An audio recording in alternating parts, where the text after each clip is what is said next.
Une question verte. Verte comme... Absolument. Alors, quel est votre humoriste préféré? J'aime pas beaucoup l'humour français, pour être tout à fait sincère. Je voulais faire de l'humour, et puis je ne veux pas en faire. Parce que je trouve que l'humour français a beaucoup tendance à casser l'autre, à pratiquer la dérision de l'autre. Et moi, ce que j'aime, c'est l'autodérision. Moi, j'aime les gens qui savent rire d'eux-mêmes. J'aimerais les gens qui me montrent combien, en se montrant sous un certain jour, on peut arriver à montrer toute l'humanité, plutôt que de montrer du doigt l'humanité. Finalement, moi, je ne ris pas du malheur des autres. Ça ne m'amuse pas. Et de ce point de vue-là, je dois être certainement un peu vieux jeu ou un peu réac, mais il y a pas mal d'humoristes qui traînent sur des ondes radiophoniques ou télévisées, dont je me dis qu'ils pourraient très bien disparaître. Ça ne me poserait aucun problème. Qu'on soit grand, petit, beau, ou moche, ou riche ou pas, quand on se regarde tel qu'on est et qu'on arrive à rire de ça, on a pris un grand pas d'avance sur les autres, je trouve. Voilà. Donc, voilà. En général, c'est cet humour-là que je préfère. Question noire.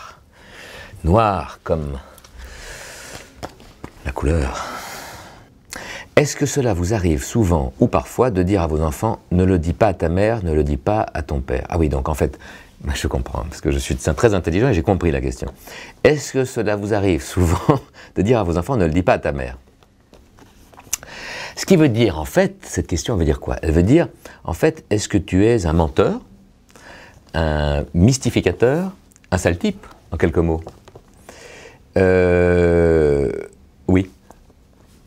Je suis un sale type, puisque je ressemble à Hugh Laurie, et à Charles Berling, et à Lambert Wilson, et à toute cette clique de gens que j'adore au demeurant. Non mais on a le droit de dire n'importe quoi? Alors voilà, j'ai dit n'importe quoi. Je suis un sale type comme tout le monde, je dis un peu n'importe quoi, je pense comme tout le monde. J'essaie de faire en sorte que mes enfants aient un rapport assez honnête avec la vie.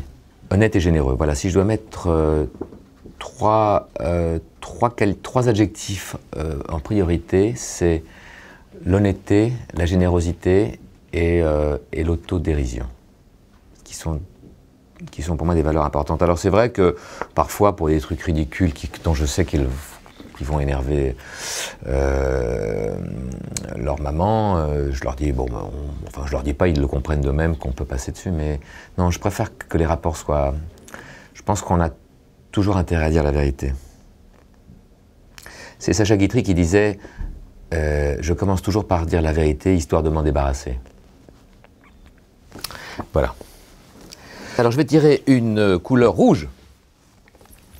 Rouge comme l'interdit. Pour vous, c'est quoi ma vie en couleur?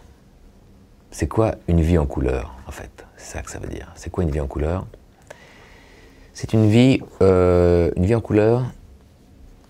Alors, moi je dis souvent à mes enfants, faites ce qui est bon pour vous.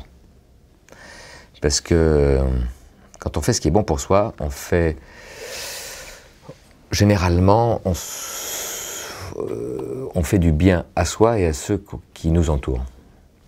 Parce qu'on avance sans regret, avec une certaine énergie, avec une certaine ambition, mais une ambition saine, une ambition qui cherche le bien, qui cherche la construction, qui cherche la création. Voilà, moi je pense que... Voilà, j'essaie de faire ce qui est bon pour moi, et je dis à mes enfants, quand vous avez un choix, même si c'est un choix qui pourrait déplaire autour de vous, pensez d'abord à vous. Dans la mesure où ce choix ne vous met pas en marge du monde dans lequel vous êtes, pensez à vous, parce que quand vous serez bien en accord avec vous-même, ben, les choses seront plus faciles. Voilà ce que je pense.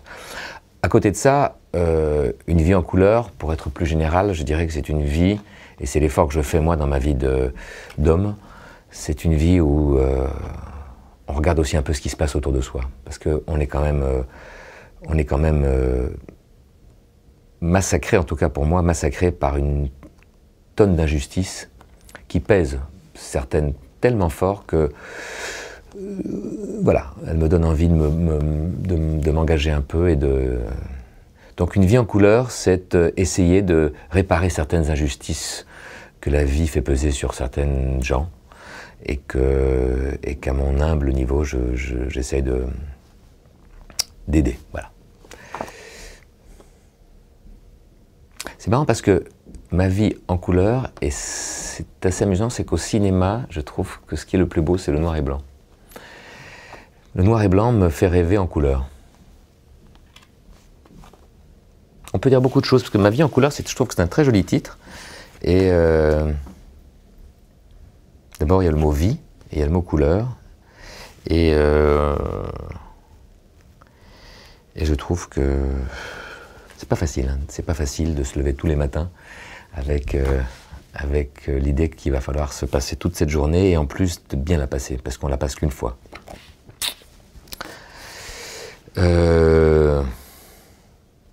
Je prends une question mauve après avoir plombé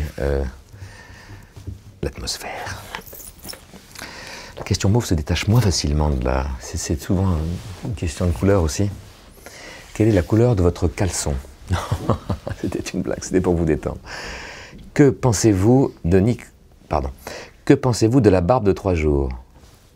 Que pensez-vous de la barbe de 3 jours? Écoutez, moi j'ai plutôt un a priori favorable. Alors moi en fait pendant des années, donc comme je vous le disais, je suis né en 1976 et donc pendant très très longtemps je me suis rasé de très près et je me trouvais pas. Je me trouvais pas. Je ne savais pas qui c'était là, ce type tout rasé, tout glabre. Ça ne m'intéressait pas du tout. J'ai donc combattu ce physique pendant très longtemps. Puis alors en plus, comme le cinéma m'a souvent ramené à des personnages légers, de jeunes premiers au début dans ma carrière, je vais donc voilà, il y avait quelque chose de lisse qui me plaisait pas, cette espèce de chose que je portais qui donnait l'impression que tout allait bien, que tout était facile, qu'il n'y avait pas d'angoisse, qu'il n'y avait pas de complexe, qu'il n'y avait pas de profondeur.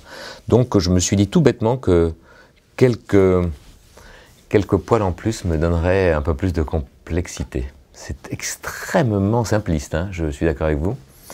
Et ça a marché. Ça a marché parce que ça a brouillé un peu l'image et je pense que assez globalement, je dirais que c'est pas mal que l'image soit un peu brouillée. Voilà.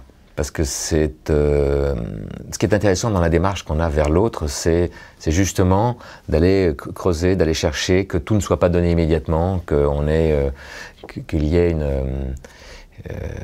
qu'on soit tenté d'aller chercher dans les profondeurs de l'autre. Voilà, ça a été le premier petit écran qui m'a donné l'impression d'être un peu plus complexe. Et puis aussi, faire ce métier, c'est jouer à cache-cache avec soi-même. Donc, c'est vrai que j'ai mis des barbes, j'ai mis des moustaches, j'ai mis des lunettes, j'ai mis des perruques. Je me suis beaucoup amusé à me transformer et j'ai d'ailleurs constaté que plus je me mettais à distance de moi physiquement, plus j'arrivais à voir des choses de moi.